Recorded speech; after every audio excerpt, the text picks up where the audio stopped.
Il y a une chambre qui est complètement indépendante, que j'appelle la garçonnière. Quand le prieuré est fermé, cette chambre-là reste toujours ouverte.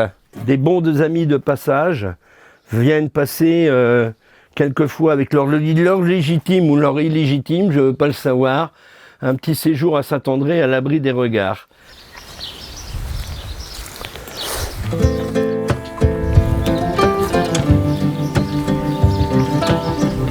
Une maison familiale de génération en génération, qui était un ancien monastère, fin du XIVe, début du XVe siècle.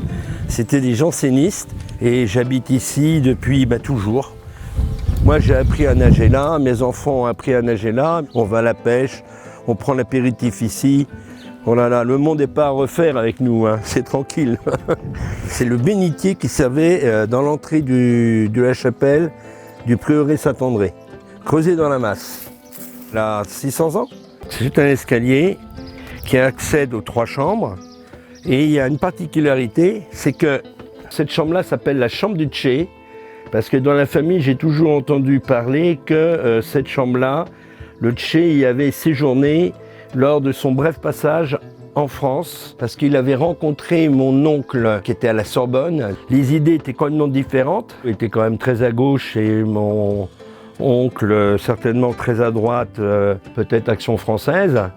Et ils ont échangé leurs idées et ils sont venus ici où ils pouvaient avoir la paix pour discuter, boire un coup certainement. C'était avant Cuba bien sûr, hein. Donc ça c'est ma pièce à vivre, où je garde mes souvenirs de voyage, ce que j'aime, ma bibliothèque, mes livres, mes passions, la chasse. Il y avait un mur ici. Et là, il y avait un mur. Et ici, on ne sait pas ce que c'était. Peut-être pour un moine qui était malade. Pourquoi? Parce qu'ici, vous avez les dômes des fours. Il y a 2 dômes. Les 2 dômes, ce sont les fours à pain qui sont là-dedans. Et comme ils étaient allumés 24 heures sur 24, 7 jours sur 7, au moins, le moine qui était ici ne pouvait pas avoir froid. Alors attention à la tête, hein. En 1400, 1500, la moyenne de la taille des gens, c'était 1m45 jusqu'à 1m65. Maintenant, les gens ont grandi, donc il faut qu'ils baissent la tête. Ici, c'est notre salle à manger. Pour les moines, c'était le fournil. C'était là où ils faisaient le pain et c'était aussi une forge. Voilà, alors ça, c'était le petit four à pain.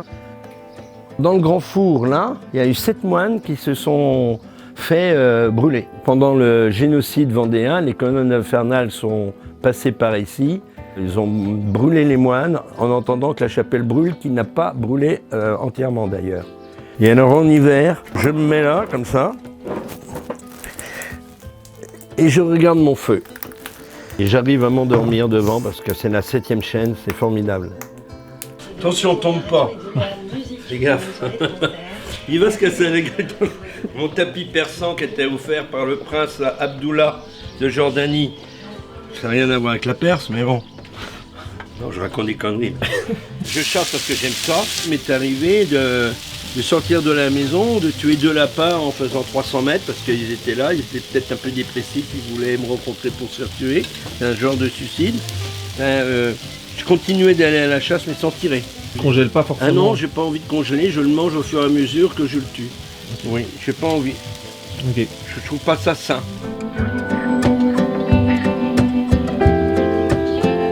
Je suis né dans une famille quand même aristocrate, dans des valeurs très militaires, très vieille France. Comme je montais à cheval, je suis tombé dans une institution qu'on appelle l'École supérieure d'équitation et de fil en aiguille, j'en ai fait mon métier. Au bout d'un moment, j'ai rencontré des gens qui m'ont demandé de faire un spectacle équestre dans un cirque. On l'a joué en Autriche, on l'a joué en Irlande, en Écosse et tout.